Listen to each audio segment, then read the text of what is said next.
Hey man, Season 4 has finally released in NBA 2K24, and I know that your guys' jump shots are completely broken. So, you know, being a top rep, I should have the biggest insight on the best jump shots with the highest screen window, best visual cue, everything like that. It doesn't matter if you're small guard, big guard, say medium guard, post scorer, footer, popper, whatever you want, I got you. So I got a couple of jump shots today. Make sure you like, comment, and subscribe. If you do have a jump shot for other people to try, leave it down in the comments. And you know, maybe I'll even try it. Make sure you put the requirements and things like that. No more talking. Let's get straight into the jump shots because I know you guys need them desperately. One thing that I did want to note real quick is in your controller settings, this is a very important factor, which is your shot timing visual cue. Me personally, for all of these jump shots, I use release and it works very well for me. But if you use push, set point, jump, it really doesn't matter. You just gotta adapt the jump shot to your visual cue. Starting off for all my small guards out there, the first jump shot I would recommend to you guys is Stephen Curry base. This is one of the best bases in the game for small guards. Everybody has been using it for a while. It's just fast, you get good peaks off of it, and it's quite smooth. The only thing that's bad about it, in my opinion, is the speed ups and slowdowns. But yeah, go Stephen Curry base,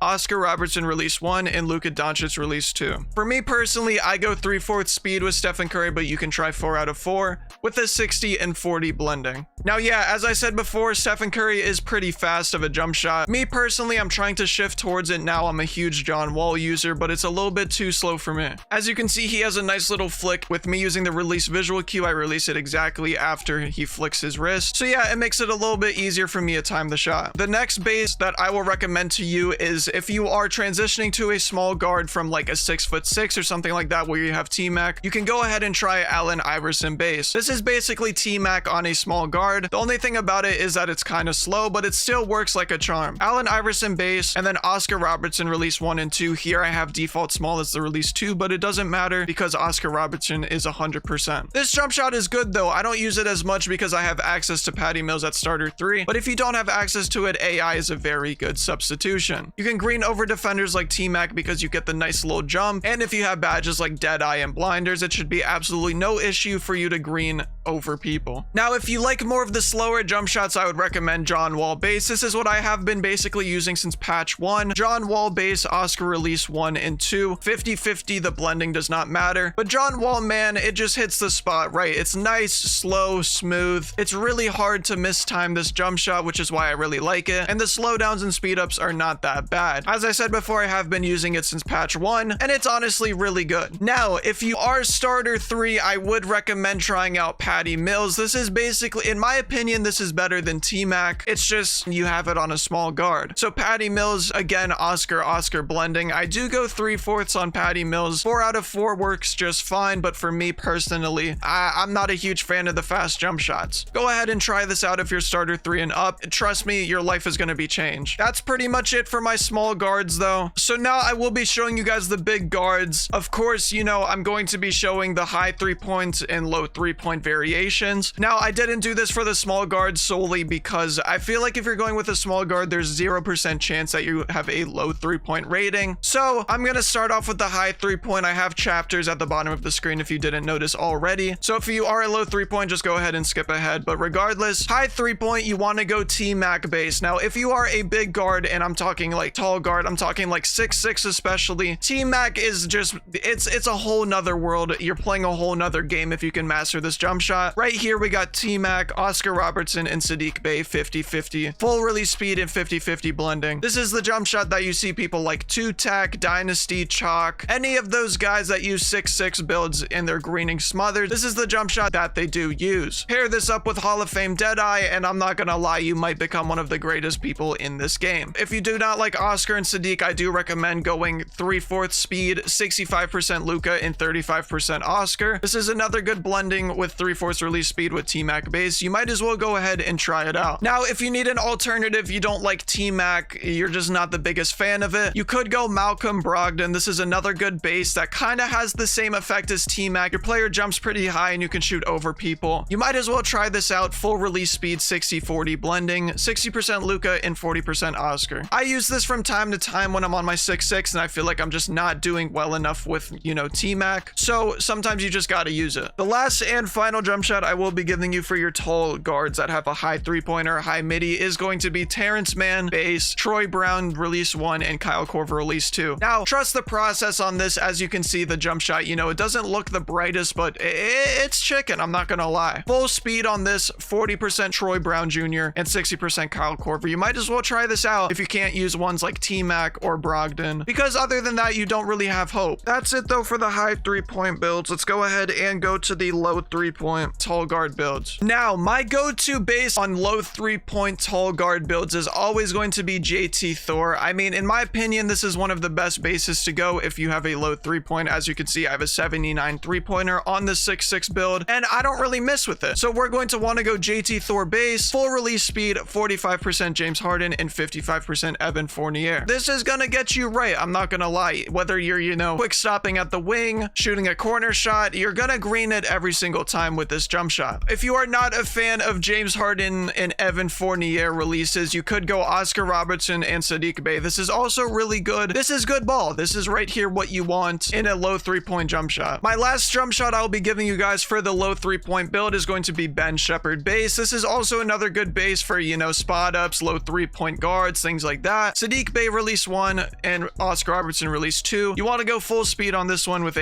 86% Saddiq Bey and a 14% Oscar Robertson. This is another chicken jump shot that if you do not like JT Thor base, you might as well go ahead and give it a try. That's all for the low 3-point tall guards though. Now we are going to be getting onto our taller centers and footer builds, which, you know, I got you guys. So now for all of the big men out there, the 6'10 pluses, I got a present for you. I've seen there's not a lot of jump shots for big men, so I went ahead and asked my guy H North to get on his account and send me some clips of him shooting on his 6'10 with my 6'10 jump shots. So major shout out to him. Go ahead and follow his Twitch. There's a couple accounts that I use on a big man, and these are the jump shots that I use, so trust me, they're chicken. The first one you do want to go with is Jonathan Isaac base. This is a really good base for any big men out there. You should try it, and if it doesn't work with these releases, you can put your own releases in. For upper release 1, we are going with Charles Bassey, and release 2, we're going with Marquise Chris. Full release speed on this one, go 25% Charles Bassey and 75% Marquise Chris. As you can see though, this jump shot does look pretty smooth, so it should be fairly easy for any of you guys to time it. Just hit the Gatorade facility, hit the, you know, hit the Chris Brickley gym, the Lethal Shooter gym, shit, maybe even hit the Sunset Courts and really get this jump shot down. I don't think it will be too hard for you guys. The next big man jump shot I got for you guys is Eric Pascal base. I'm sure you guys have heard this a million times, but these two releases is where it changes the game. Upper release 1, go LaMarcus Aldridge, and upper release 2, go Marquise Chris. Release speed, go full on this, 60% LaMarcus Aldridge and 40% Marquise Chris. Now, I mean, this jump shot is just butter. It has a low jump motion. It kind of reminds me of like a Patty Mills-esque jump shot. So using push or release visual cue, I'm pretty sure you're not going to have any problems in the rec, 5v5 Pro-Am, the park, whatever you play, you should be able to knock it down with this jump shot. Anyways, though, that is all from me. I hope you guys do enjoy season 4 of NBA 2K24, and hopefully these jump shots do save you and boost your 3-point percentage from whatever it was last season. If this video did help you out, please drop a like and subscribe. Turn on to post notifications and drop down in the comments a jump shot that you use, and you know what? I might try it out, and also other people can try it out. But yeah, other than that, I'm gonna catch you guys on the next one. I'm out.